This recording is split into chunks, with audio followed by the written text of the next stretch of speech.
સુરક્ષા વ્યવસ્થા।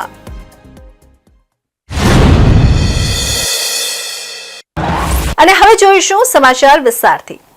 સુરતના ડિંડોલી વિસ્તારમાં વોર્ડ નંબર 27માં ટિકિટ વિતરણ મુદ્દે રાજકીય ગરમાવો તેજ બન્યો છે।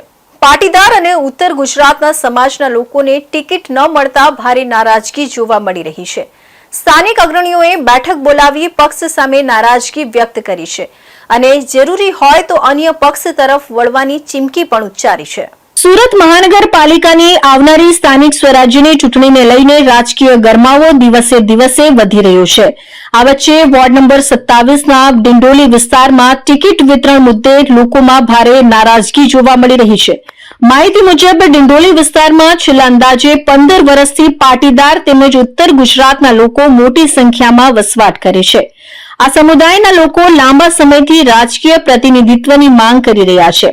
તેમ છતાં આ વખતે પણ ટિકિટ ફાળવણીમાં તેમની અવગણના કરવામાં આવી હોવાનો આક્ષેપ ઉઠી રહ્યો છે। ટિકિટ ન મળતા સ્થાનિક લોકો અને સમાજના અગ્રણીઓમાં અસંતોષ ફાટી નીકળ્યો છે।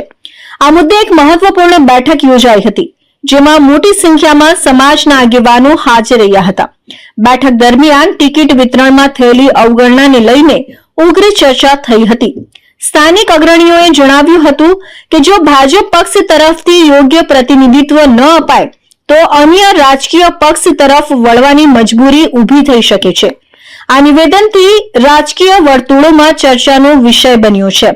ડિંડોલી વિસ્તારમાંથી પાટીદાર યુવાનો દ્વારા પણ ટિકિટની માંગ ઉઠાવવામાં આવી હતી।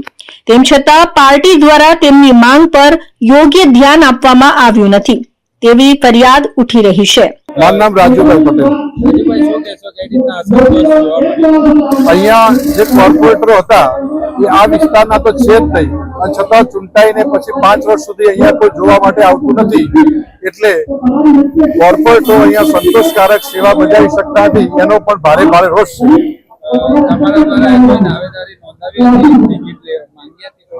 હા, અમારા ઉત્તર ગુજરાતના પાટીદારોના 2 થી 3 યુવાનોએ દાવેદારી નોંધાવી હતી અને સખત મહેનત પણ કરી હતી, છતાં કોઈ પણ પ્રકારનું પરિણામ આવેલ નથી।